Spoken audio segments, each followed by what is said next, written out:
La conferencia o el taller denomina 3 responsabilidades y privilegios de un esposo.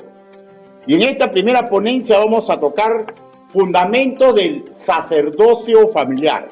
Ahora, para comprender a ciencia cierta lo que queremos significar al hablar de sacerdocio familiar, creo que es indispensable primero, en forma introductoria, ver el significado del término sacerdote. El término original del Antiguo Testamento más o menos se pronuncia así, kohen, que se traduce como sacerdote. O sea, la idea que los judíos tenían era de un hombre que convenientemente purificado ofrecía sacrificios expiatorios por sus pecados y los pecados de la comunidad. Y por ello presentaban ofrendas de su pueblo, intercedían por las necesidades de su nación, enseñaban la palabra de Dios e intervenían en determinados asuntos sumamente delicados para su pueblo.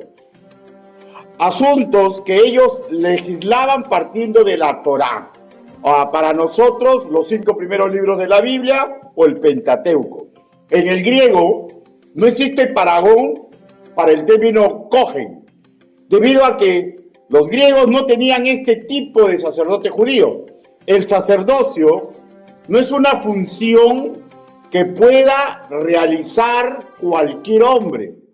Solo los que, con respecto de la iglesia, solo los que han nacido de nuevo, con respecto de Israel, eran personas creyentes que el Espíritu Santo los capacitaba directamente. Cualquiera no podía ser sacerdote. Ahora, a nosotros Dios nos capacita de una manera sobrenatural para cualquier ministerio, y entre ellos, ya, el ser sacerdote familiar. Ellos comprendían muy claramente, los de la iglesia primitiva, ya, lo que decía la siguiente epístola de San Pablo a los Corintios, capítulo 3, versículo 6, el cual asimismo nos hizo ministros competentes de un nuevo pacto. Aquí, escúcheme, porque esto es muy fundamental, ¿ya? Aquí no se está hablando exclusivamente de pastores, misioneros, evangelistas o predicadores de una congregación. Aquí están incluidos todos los nacidos de nuevo, incluidas las damas, ya que todos, sin excepción, hemos sido llamados para ser sacerdotes de Dios. Por ello, por ejemplo, en nuestra congregación, las damas pueden dirigir las oraciones. ¿Por qué? Porque hay fundamento bíblico. Todos, nacidos de nuevo, tenemos el privilegio de acercarnos a interceder ante el trono de la gracia. Desde que nacemos espiritualmente, automáticamente, en forma sobrenatural, nos dio a cada uno de nosotros total, completa, sumaria capacidad y competencia para ministrar. ¿Qué sucede cuando el padre de familia no es nacido de nuevo? El evangelista Lucas dejó estas líneas.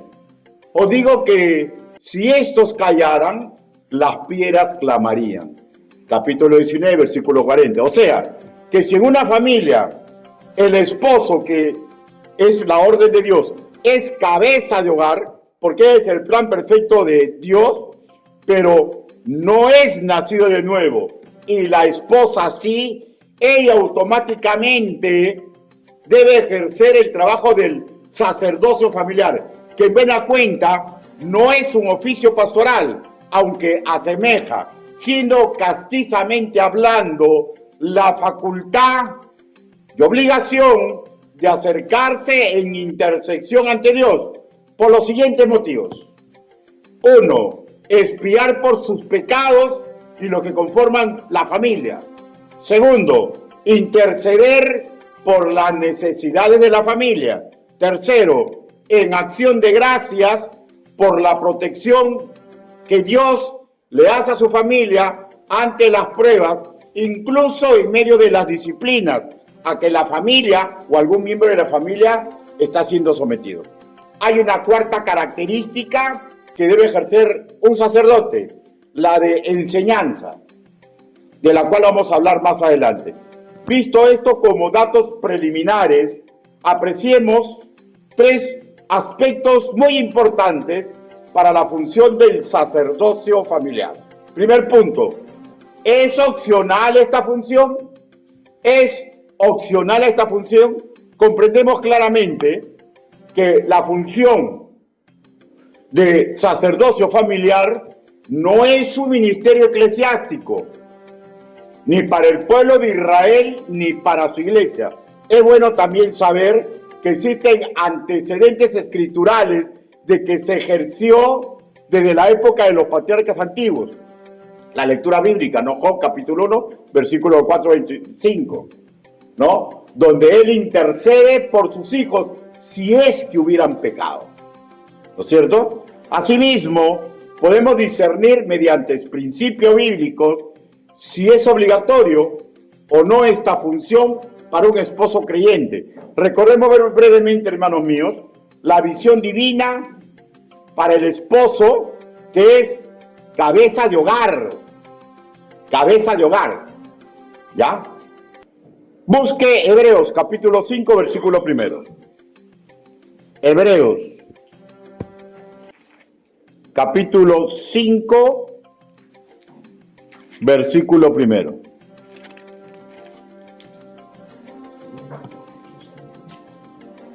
¿Lo tenemos? Dice: porque todo sumo sacerdote tomado de entre los hombres es constituido a favor de los hombres, en lo que a Dios se refiere, para que presenten ofrendas y sacrificios por los pecados.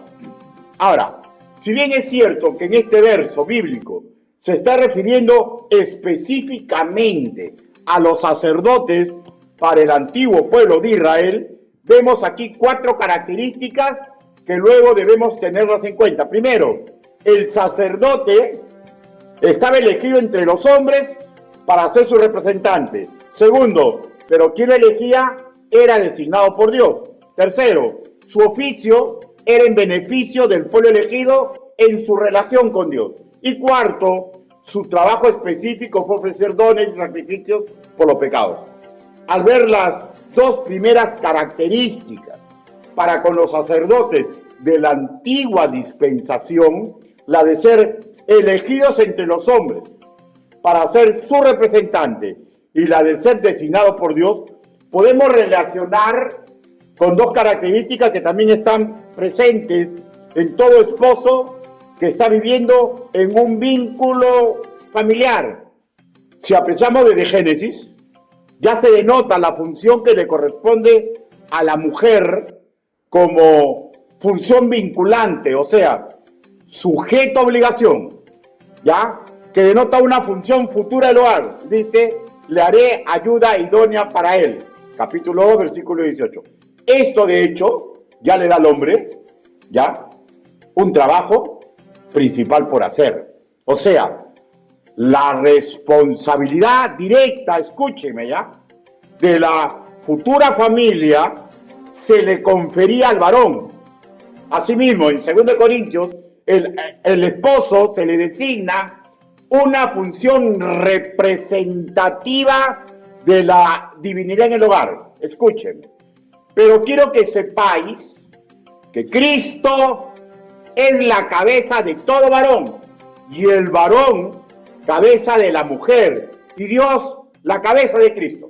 Capítulo 11, versículo 3. O sea, tal como los sacerdotes israelitas, el varón, esposo, ocupa una posición, escúcheme ya, no designada por la sociedad que lo cobija, no por mutuo acuerdo con su media naranja, no por consenso familiar, no porque estemos influenciados por ideologías machistas, sino por designación directa de Dios como su representante ante ese núcleo familiar y todo lo que ello implica, un privilegio y responsabilidad que desde lo alto se le da a un esposo creyente. O sea, en sí, hermanos míos, Cabeza de hogar es cualquier varón que se case, sea creyente o no sea creyente.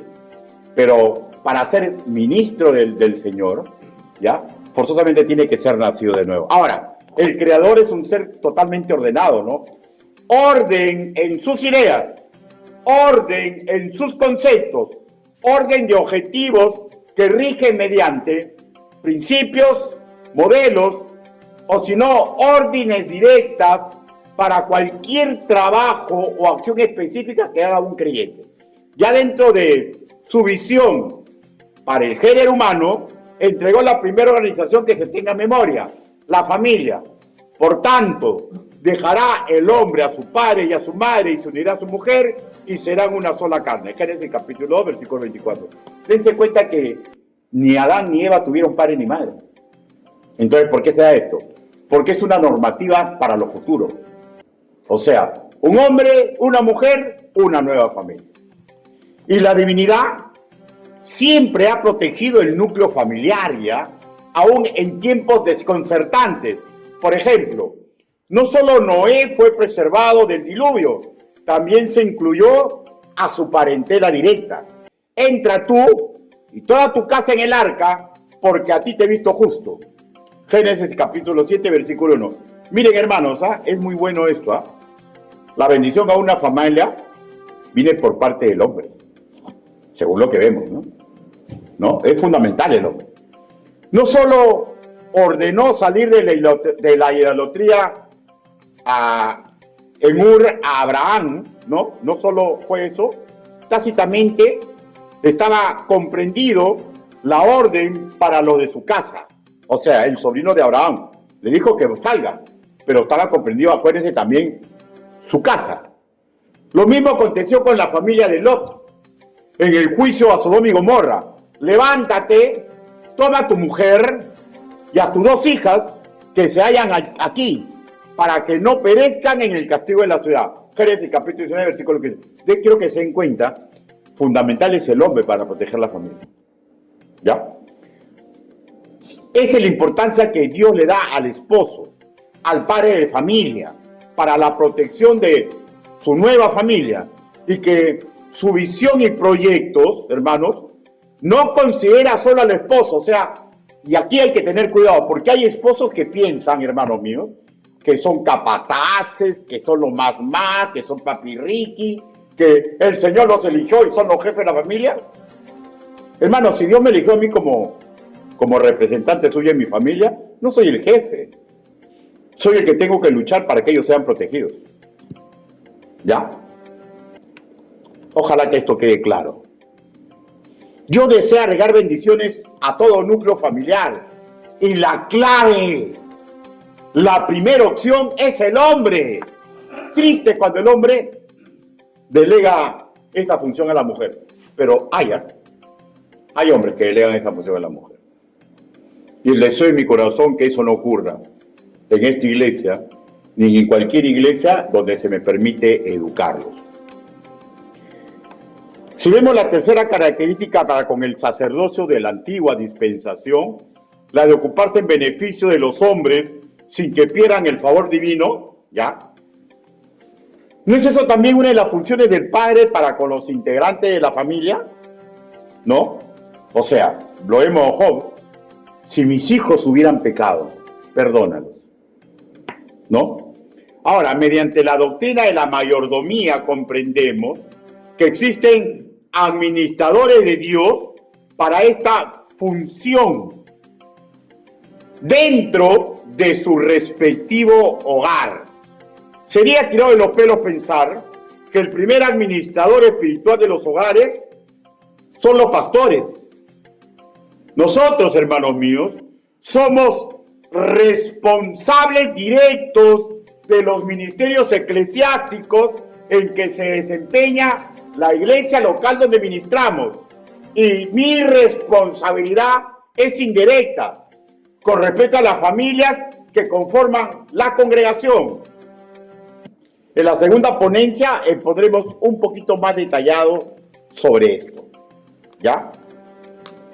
Ahora, por tanto, valiéndonos de los expuestos, quiero que comprendamos, como yo he comprendido, que el padre de familia es el protector por mandato divino de su propia familia. Y escúchenme, vamos a dar cuenta. Vamos a dar cuenta. Vamos a dar cuenta. Y esto último es apreciado cuando la Escritura declara lo siguiente: por tanto, como el pecado entró al mundo por un hombre, Romanos capítulo 5, versículo 8. Pero sabemos que la que primero pecó fue Eva, ¿no? Pero está estableciendo un principio. El esposo es responsable directo de su propia familia y el Señor nos va a pedir cuenta si ejercimos como cabeza o si declinamos por ver fútbol, por hacer dinero, por irnos detrás de otra mujer, por cualquier cosa X. Dios nos va a pedir cuenta, porque cuando el marido declina por X motivo, ya está en problemas con Dios. Ya está en problema con Dios. Ahora, nadie ha entrado al juicio de Dios. Yo no sé cómo va a reaccionar Él es soberano. Pero por lo que le dijo a Adán, está claro, nos va a pedir cuentas. Asimismo, consideremos, hermanos míos, que nuestra lucha en primera instancia es espiritual. Concluyamos que el sacerdocio familiar no es una opción. Tiene rasgos de responsabilidad para todo nacido de nuevo, que es cabeza de cada hogar. Ahora, ¿de quién estamos hablando? De un esposo creyente. Si usted ha recibido a Cristo como su Señor y Salvador, usted es responsable por su casa. Ahora, de hecho, pues, si usted no ha recibido a Cristo y su esposa sí, la responsable es su esposa. Por eso Dios les dice, ¿no?, que se comporten muy bien a ver si se salva a ese hombre. Segundo punto, su importancia y cómo realizarla. Veamos la primera interrogante. ¿Cuál es en sí su importancia?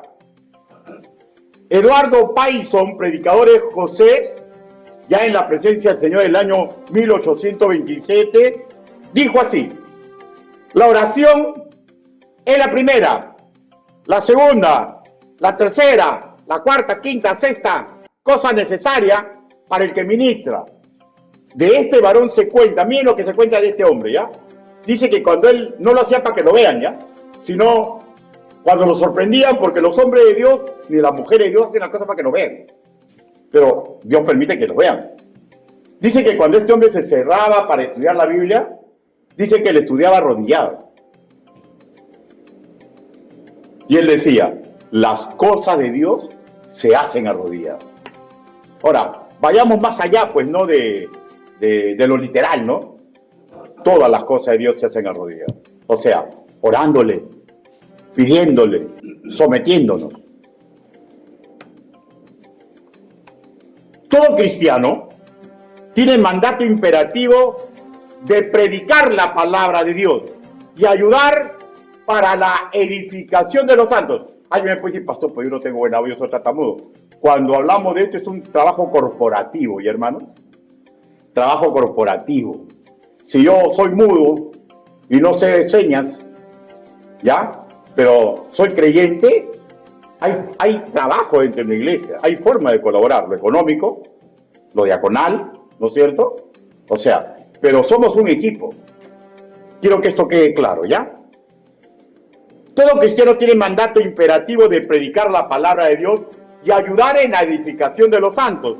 Y sabemos, hermanos míos, que la fuerza del cristianismo radica en primera instancia en acudir en humildad ante el trono de la gracia de Dios, en oración, siendo la principal función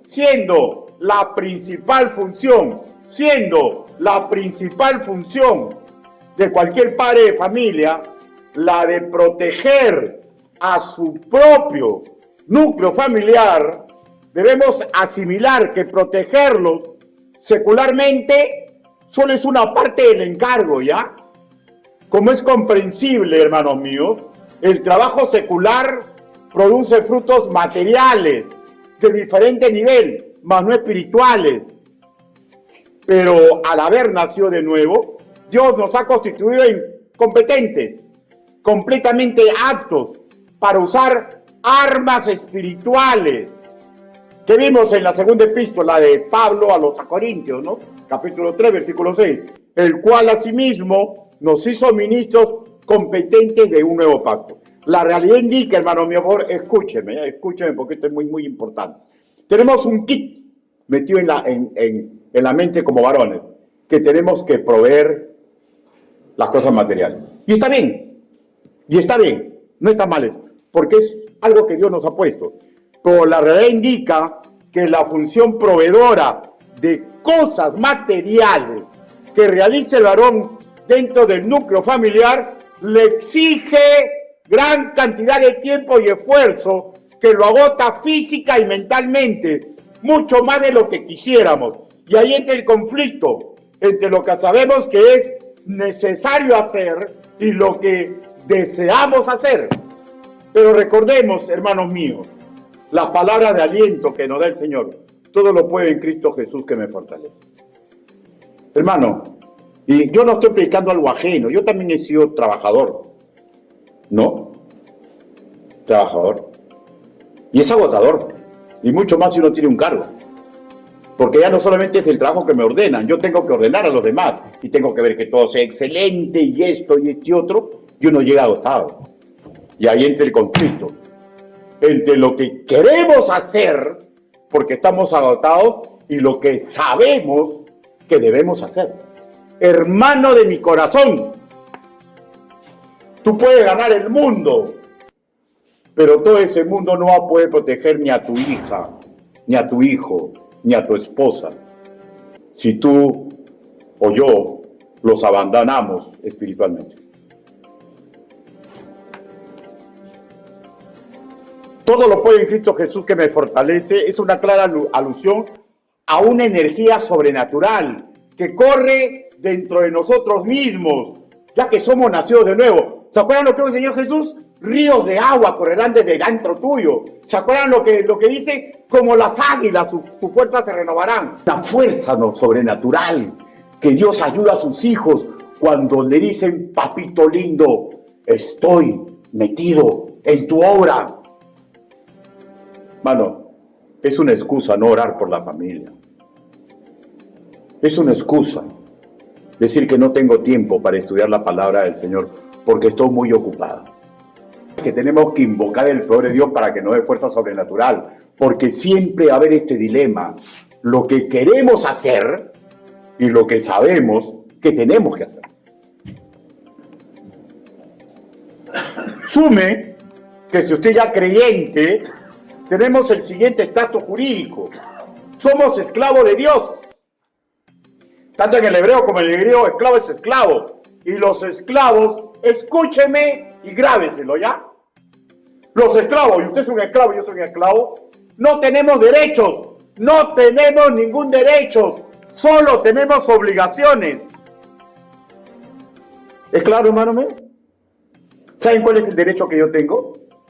Depende de mi amo. Y qué maravilloso que nuestro amo es perfecto en todos sus caminos. Pero lo que él estipula jurídicamente no es un favor, es una orden. Y usted, como yo, somos, hermanos míos, responsables de nuestra familia. Y no piense que usted está cumpliendo porque lleva plata a casa. Porque el principio de todos los males es el amor al dinero. O tener en base al dinero. Y somos más que vencedores en Cristo que nos fortalece. ¿Y cómo nos fortalece Cristo?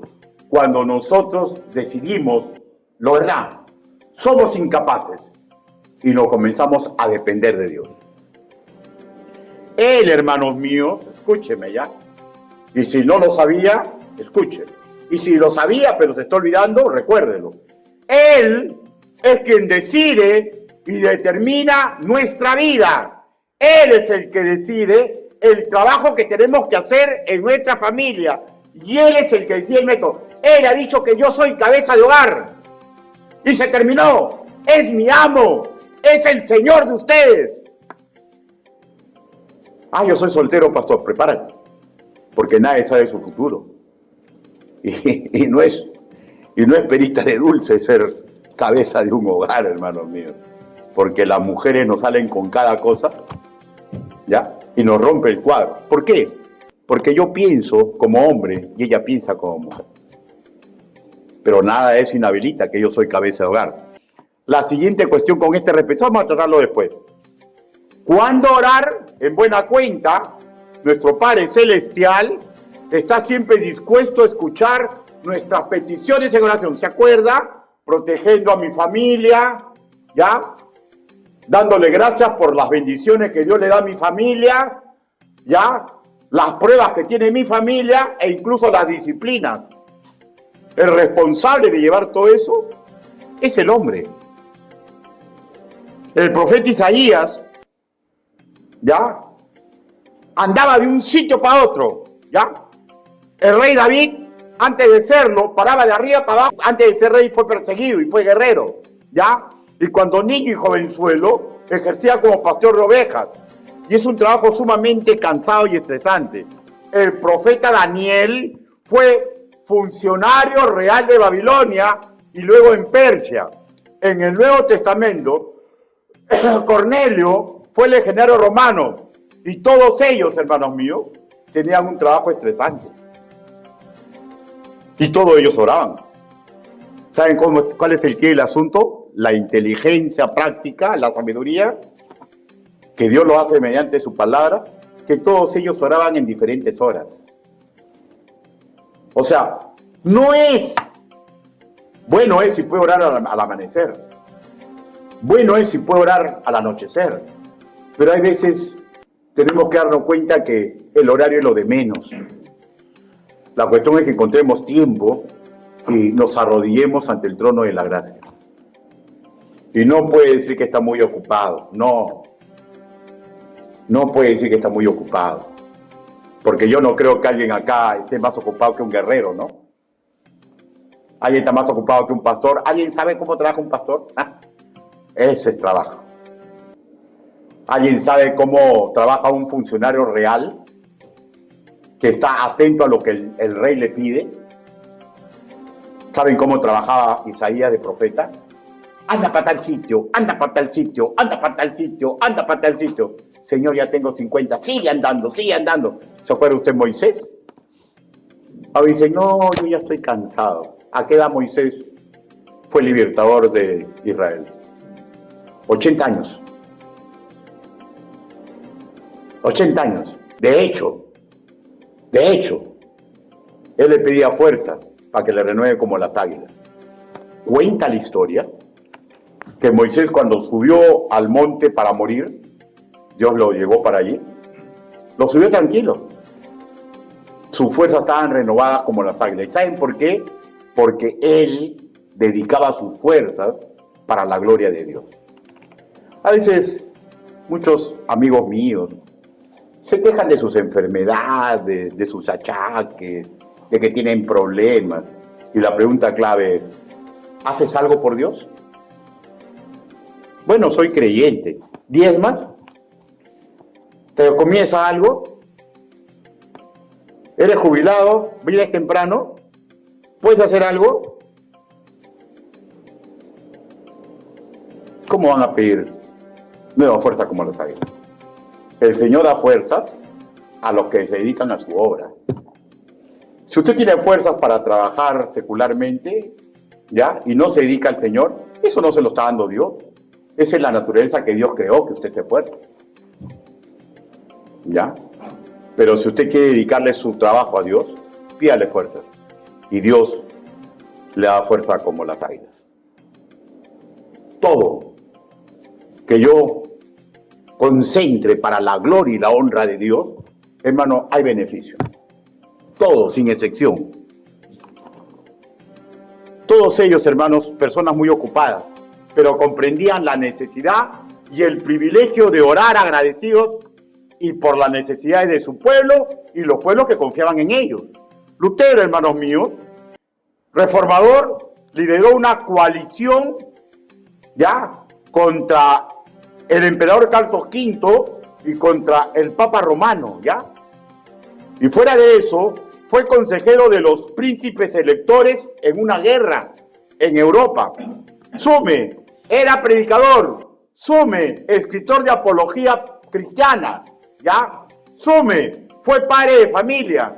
O sea, de hecho que este hombre estaba súper ocupado, ¿no, hermanos míos? ¿No? ¿Y saben lo que él dijo? Dijo así: mientras más cosas tengo que hacer, más tiempo debo pasar en oración. O sea, otro es el conflicto. Lo que quiero hacer y lo que sé que debo hacer. Yo estoy seguro que Lutero estaba sumamente cansado, pero él comprendía que la fuerza para dignificar el nombre de Cristo en lo que él hacía estaba en el secreto de pedirle nuevas fuerzas al Señor y dedicarle todo lo que hacía él. La sencillez, hermanos míos, en el intercesor es buscar soledad con Dios, procurando que nadie me vea, a puerta cerrada, donde nadie me interrumpa, ¿ya? Y donde estemos solamente yo y el Señor. Y le voy a contar, no sé si a usted le habrá pasado, a mí sí me ha pasado. No buscamos que nos vean, buscamos intimidad con Dios, pero la experiencia indica que en algún momento nuestra familia nos ve. Yo recuerdo antes, hace tiempo no lo hago, me levantaba a las 3 de la mañana y ya no podía dormir. Me levantaba, no puedo dormir, voy a orar, pues, ¿no? Me iba, hermanos míos, a la sala de mi casa y me ponía como muertito, ¿no? En el suelo y le comenzaba a orar a Dios.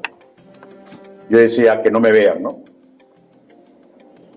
Y mis hijos me han visto. Mi esposa me ha visto. Y han pasado despacito porque no pueden interrumpir al hombre de Dios que es su Padre. Hermanos míos, Dios va a permitir que lo que usted haga en soledad ellos se enteren. Porque nosotros, hermanos míos, no solamente tenemos que buscar a Dios, tenemos que comprender que la memoria de los nuestros va a quedar impregnada si nosotros servimos o no servimos a Dios. Ahora, una cosa muy importante, ¿ya? El oficio sacerdotal a todo nivel empieza con el sacerdote buscando primero estar limpio y puro, física, mental y espiritualmente, para poder ministrar a los demás y cumplir con su sacerdocio. ¿Por qué digo física? No porque hagamos deporte, hermanos míos. Físico porque, ¿cuál es el pecado donde se corrompe mi cuerpo? El sexo. Usted tiene un cuerpo corrompido, ¿ya? Si usted está haciendo cosas indebidas con una mujer que no es aquella que le entregó los jugos de su juventud. Usted está mal físicamente si está enamorando a una y otra cristiana o cualquier chica dándole ilusiones y está pecando contra su cuerpo. No solamente es el cuerpo, no solamente es la mente, no solamente es el espíritu, es el cuerpo. Ahora, si usted ha hecho algo indebido, arrepiéntase y empiece un nuevo camino. Seamos conscientes de nuestra identidad sacerdotal, porque tenemos que estar limpios delante del Señor recién para interceder y ministrar por nuestra familia. Primero analicemos y luego pidamos perdón. O sea, ¿qué le estoy diciendo? Analicémonos, pues, ¿no? Autoexaminémonos, ¿no? O sea, no es, Señor, mañana mi hija va a postular, ayúdala, Señor, examínate, me examino. Señor, hoy día me porté mal con mi esposa, por favor, perdóname. Señor, hoy día no hice tal cosa, por favor, perdóname. Examinen. Y después que se examinen y se pongan a cuenta con el Señor, recién hay que pedir por la familia. Y ¿saben qué, hermanos míos? La sangre de Cristo nos salva de la caída final y nos salva cada rato, pero tenemos que invocar su santo nombre. Tercero, implicancia práctica del sacerdocio familiar. En la visión de Dios, siempre consideró entre sus planes un correcto funcionamiento de la institución del matrimonio y con ello los frutos de esa relación. Aún antes de funcionamiento del sacerdocio arónico, está registrado que las cabezas de los clanes oficiaban sacerdotalmente a su propia familia. Les leo. Job enviaba y lo santificaba y se levantaba de mañana y ofrecía holocaustos conforme el número de todos ellos, porque decía Job, quizás habrán pecado mis hijos y habrán blasfemado contra Dios en sus corazones. De esta manera hacía todos los días. Ay, que Job no estaba ocupado. Hermano, ¿usted sabe qué significaría que usted sea el hombre más millonario del planeta? Bueno, pues Job era el más rico de toda su zona geográfica. Estaba sumamente ocupado, pero él comprendía la fuerza de ser responsable por su familia y por sus hijos, aunque hubieran pecado.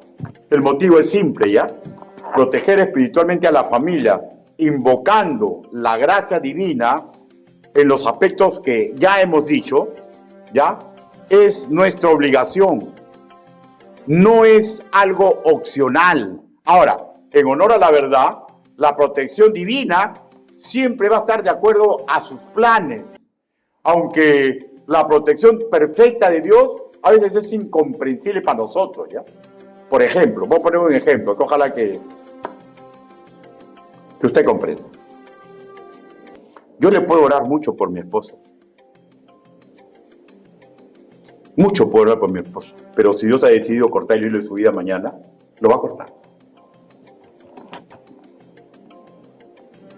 Y si eso me ocurre, tengo que levantar mi mirada y decirle, tú lo hiciste, es perfecto, que la gloria sea para ti.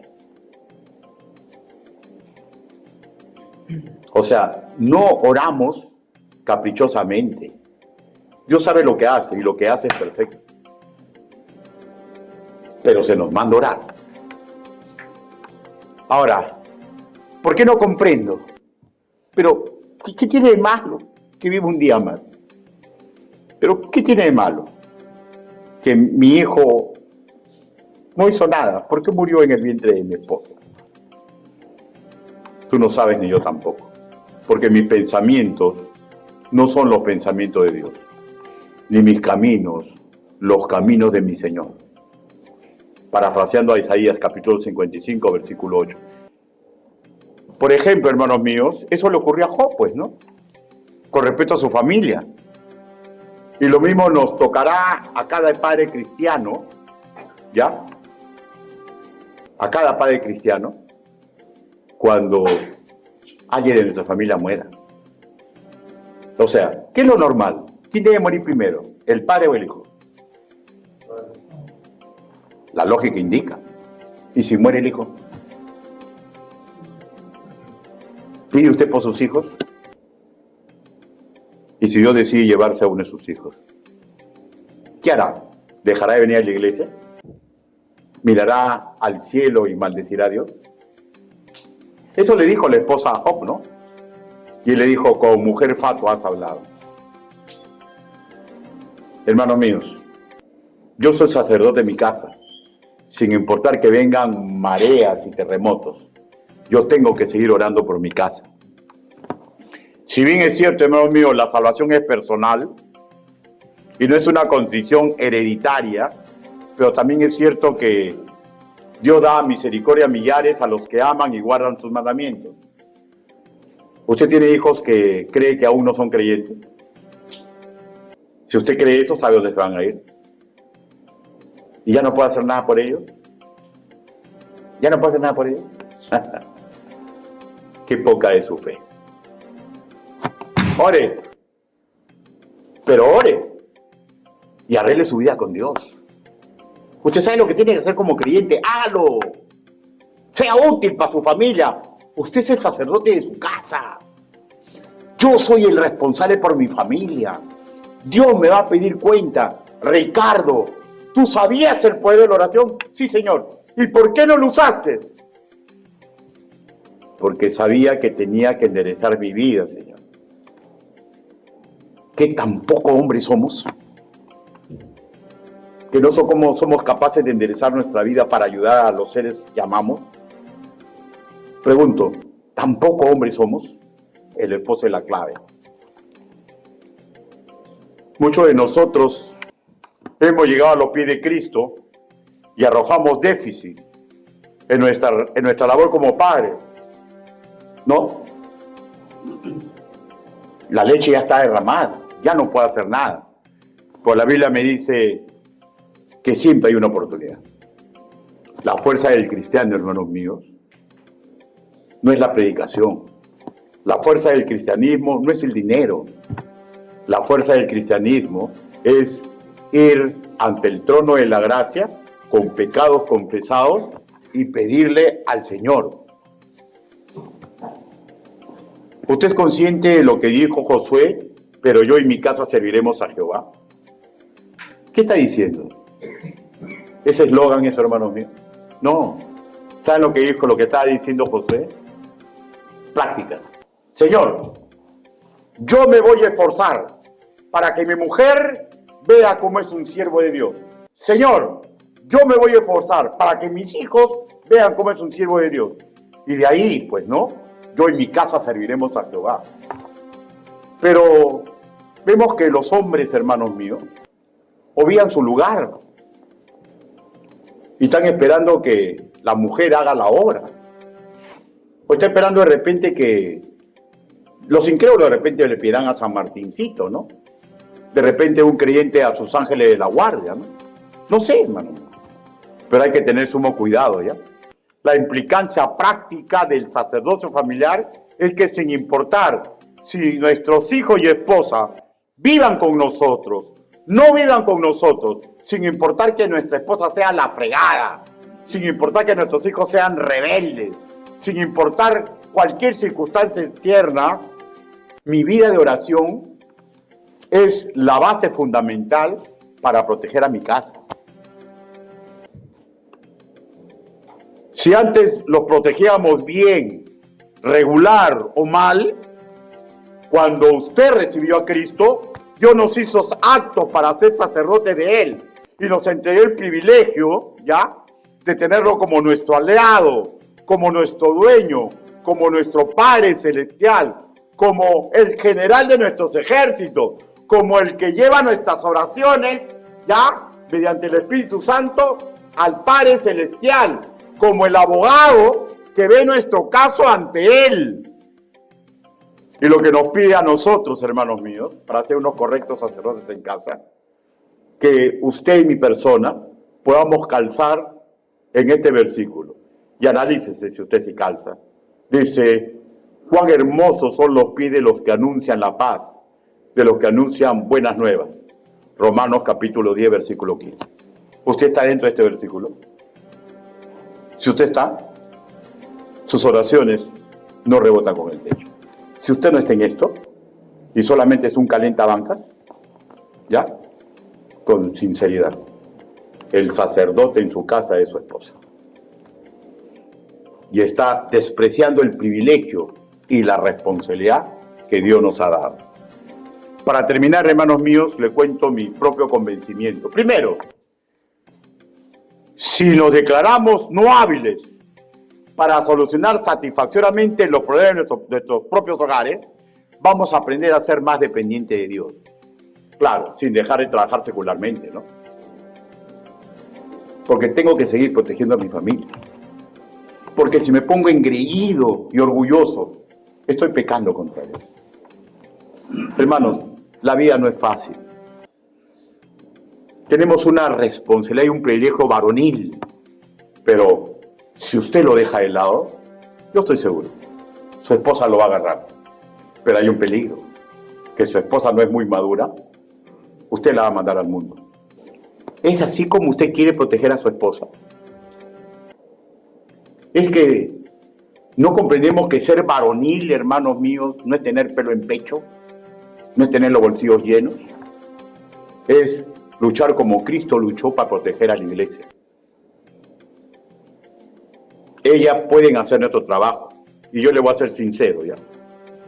Si ella lo hace y no nos reclama, ¿saben cómo se llama eso?